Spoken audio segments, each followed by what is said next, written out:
नमस्कार विद्यार्थी मित्रों, કેમ છો વિદ્યાર્થી મિત્રો?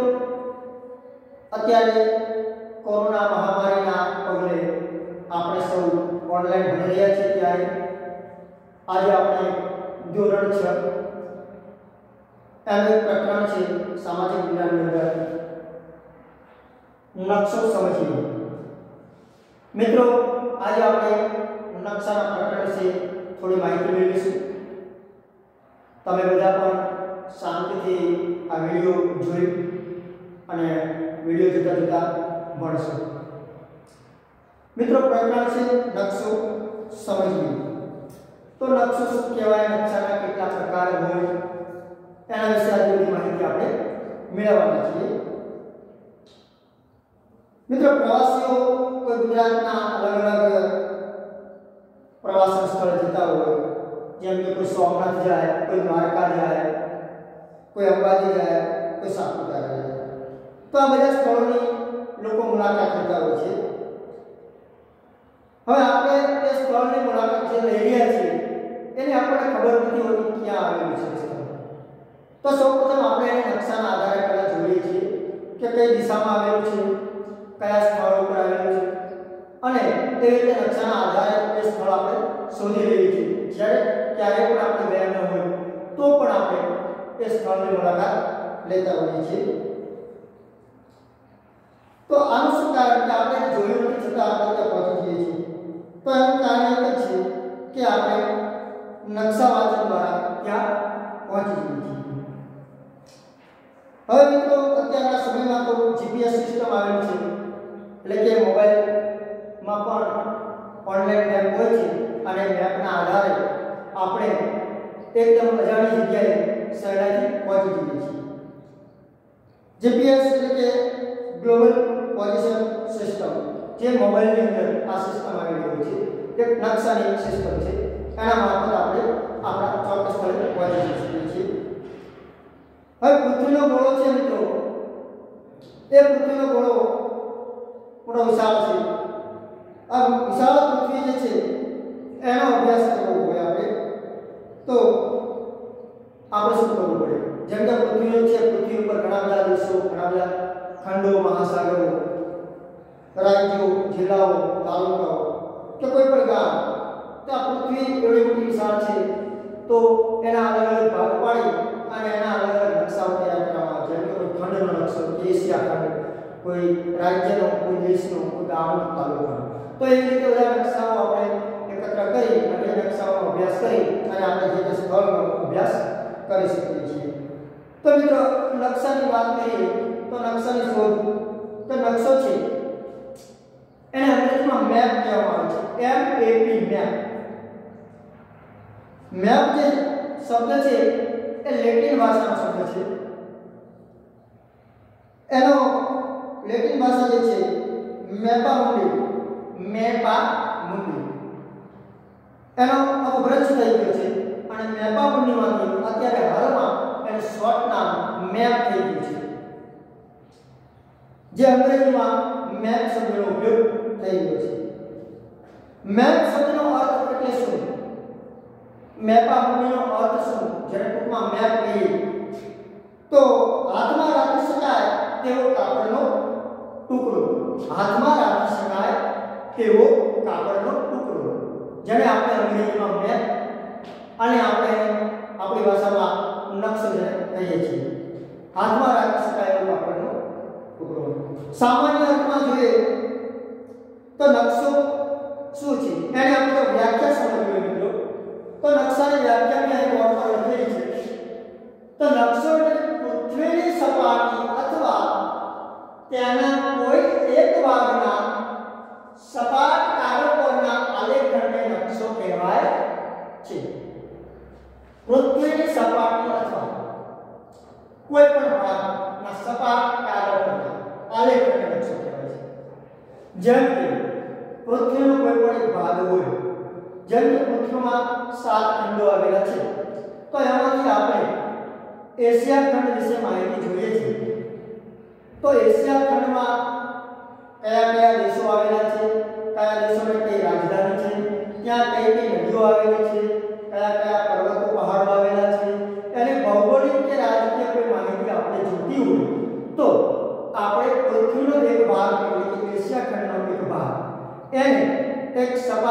કાગળ એ કાગળમાં એની બધી વિગતો દર્શાવતો જે કે પત્રક છે એને નકશો આપણે કરીએ છીએ એટલે એને નકશો જે આલેખન બધું એક કાગળમાં કરેલું હોય તે આ બધા નકશાઓ જે છે કોઈ એક નકશાની અંદર તમામ માહિતી આપણને મળી શકતી નથી કોઈ પણ એક નકશાની અંદર કે એક જ કાગળ સપાટ કાગળમાં નકશો આલેખન થાય નકશો કહેવાય આપણે જોયું પણ શું આખી પૃથ્વીની તમામ માહિતી આપણને નકશામાં મળી જાય છે તો ના એના માટે આપણે અલગ અલગ એના ભાગ પાડવા પડે છે જેમ કે જો આપણે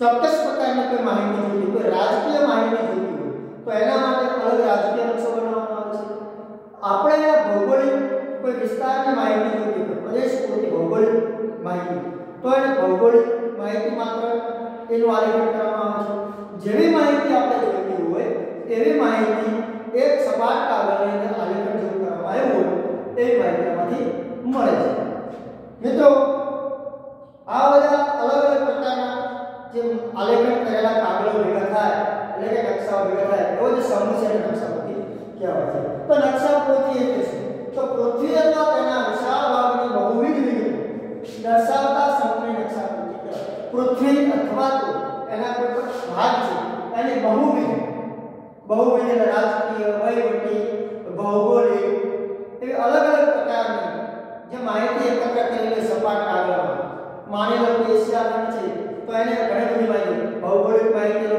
જે સપાટ કાગળમાં આલેખન છે તો એને ભૌગોલિક નકશો કહીશું અથવા કોઈ એના પ્રદેશો એની રાજધાનીઓ એના જિલ્લાઓ એના મોટા શહેરો એના વિશેની કોઈ માહિતી હોય તો એને રાજકીય નકશા કહીશું તો આવી રીતે ભૌગોલિક માહિતીમાં ભૌગોલિક ઉચ્ચ પ્રદેશો આવે પર્વતો આવે નદીઓ આવે સરોવરો આવે તળાવો આવે મેદાનો આવે આ બધી માહિતી દર્શાવતું અલગ પત્રક અને રાજકીય વસ્તુ દર્શાવતી પણ અલગ વિગતો બંને અલગ અલગ તો આવા અલગ અલગ પ્રકારના જે નકશાઓ મળે અને જે સમૂહ બને એને નકશાપોથી કહેવાય છે તો નકશાપોથીની અંદર ઘણા બધા નકશાઓ સામેલ હોય છે હવે મિત્રો આપણે વાત કરીએ નકશાના પ્રકાર વિશે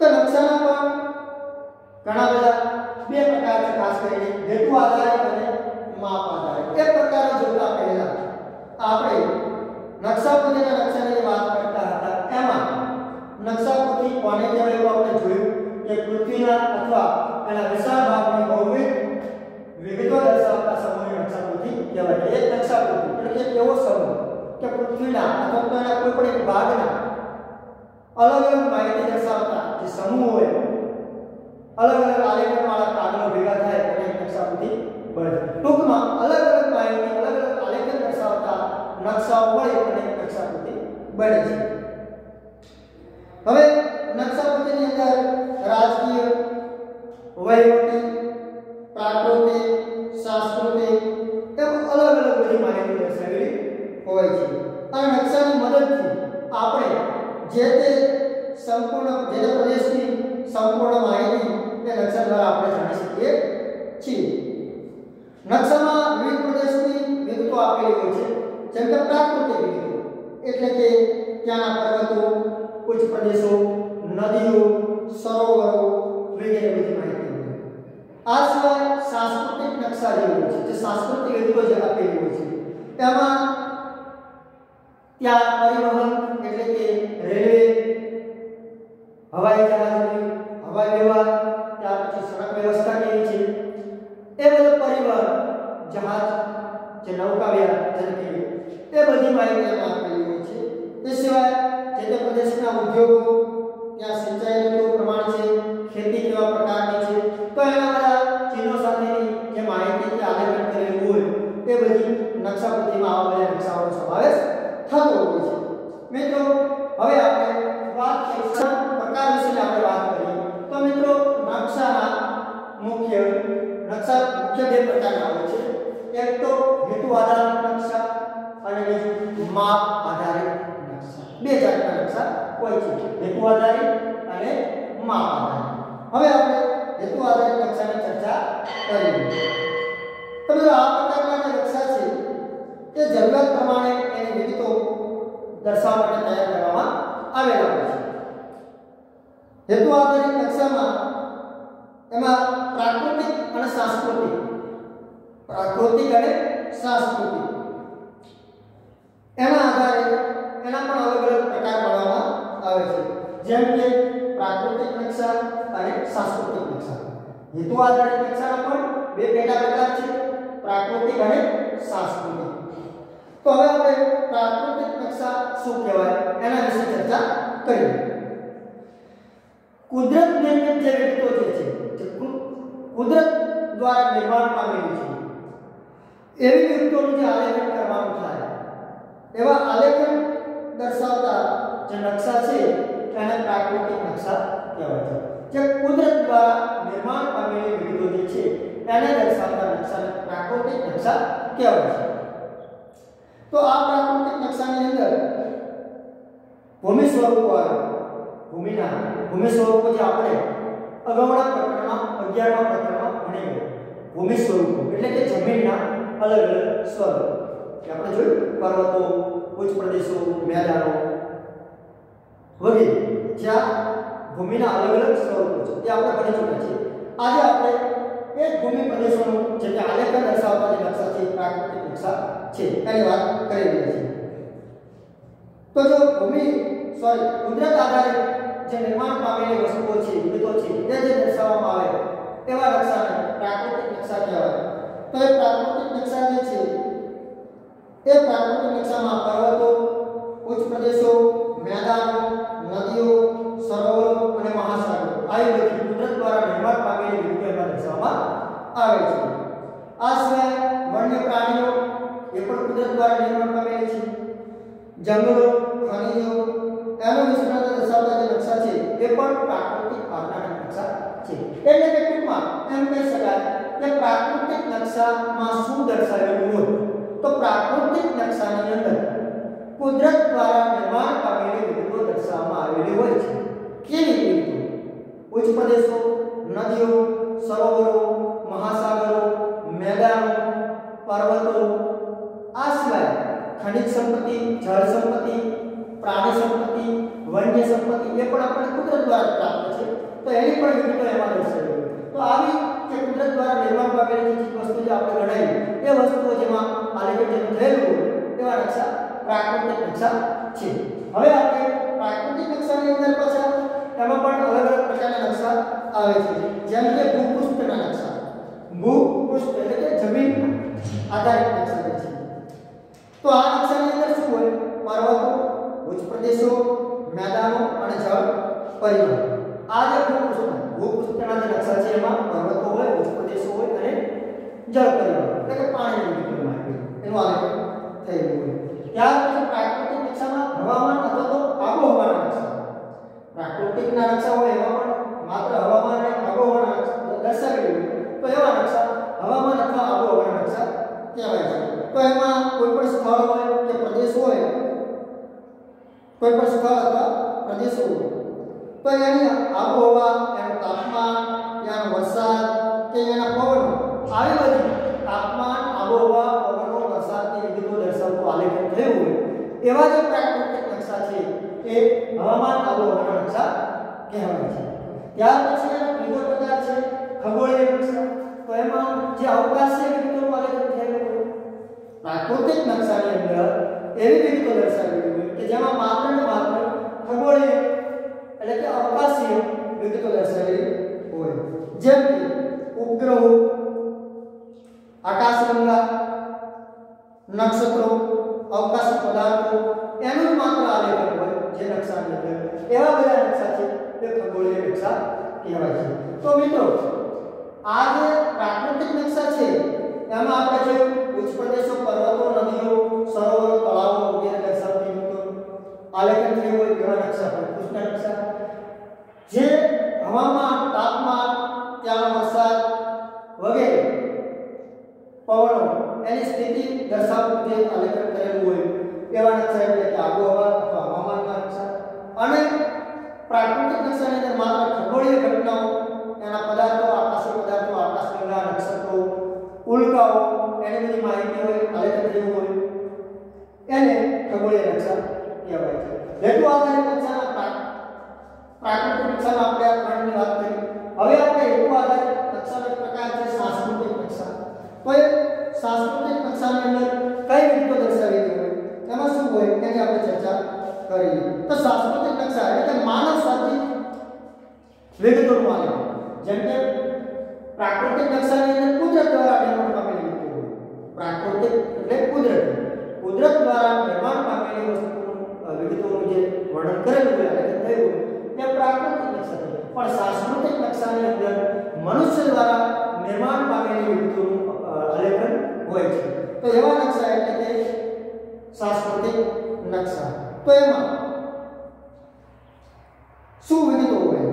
તો એમાં રાજકીય નકશા આવે, ખેતીને લગતી માહિતી હોય, વસ્તીને લગતી માહિતી હોય, પરિવહનને લગતી માહિતી હોય. આવી બધી લગતી માહિતી અલગ અલગ પ્રકારના એમાં પણ નકશા હોય છે. રાજકીય નકશા હોય, પરિવહનના નકશા હોય, ખેતી અને સિંચાઈના નકશા હોય.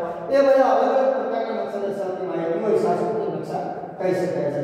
તો આપણે એમાં ચાલો આપણે જોઈએ રાજકીય નકશો.